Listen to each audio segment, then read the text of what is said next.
Hi, this is Coach Marty Martin at the Karate Training Centers, and we're talking about sport karate.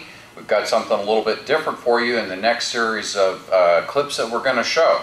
We've changed rooms here at the Karate Training Center. We're actually in our sparring room. The ring is laid out a little bit differently than what you've seen in some of our other clips. And that's because I've got Randall Anderson and John Johnson going to be bringing you some exciting ways to share what we do in sport karate. And the next series of clips, we're going to talk about how important it is to follow through. If you're a new fighter or you're relatively new, your first year or so, one of the common things that we see is people who are one-dimensional, and that is they just throw a kick, they don't follow up.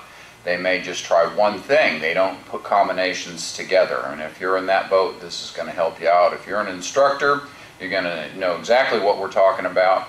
And these are going to be some ideas that you can use that'll make you a better, smarter fighter out there. So what we're going to do first is Randall and John are going to put on their sparring gear. Randall's going to talk to you a little bit, and he's going to talk to you about, okay, that one dimension, and then following through and the importance of that. All right, first thing we're going to do is we're going to do a little sparring. We're going to move around the ring a little bit, and I'm going to elaborate on what Mr. Martin said about being a one-dimension fighter, about throwing one technique at a time and stopping. One technique at a time and stopping. This is gonna bring this into you as far as being a one dimension, and we're gonna mix it up a little bit. So what we're gonna do is we're gonna start sparring. Now we're gonna move around. We're gonna just throw some one techniques. Okay.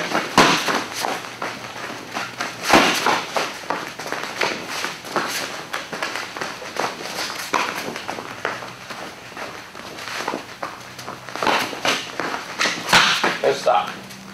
Okay, as you can see, as we were moving around, we're throwing one technique at a time. I'll throw a kick, he throws a kick, or vice versa. I'll throw one punch, he throws one punch. A lot of times when you're starting out and you're sparring, that's what you tend to do, is throw one technique at a time. Okay. Now what we're going to mix it up, I'm going to show you how to bring a little bit more to that. Okay. Ready? Want to spar? Okay. Come this way.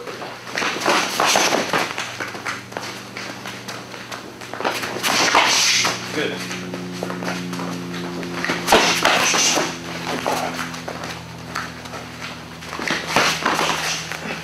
And stop. As you can see, I was throwing more than one combination, okay, and I was closing distance, and also I followed with a roundhouse kick, back fist, and reverse punch.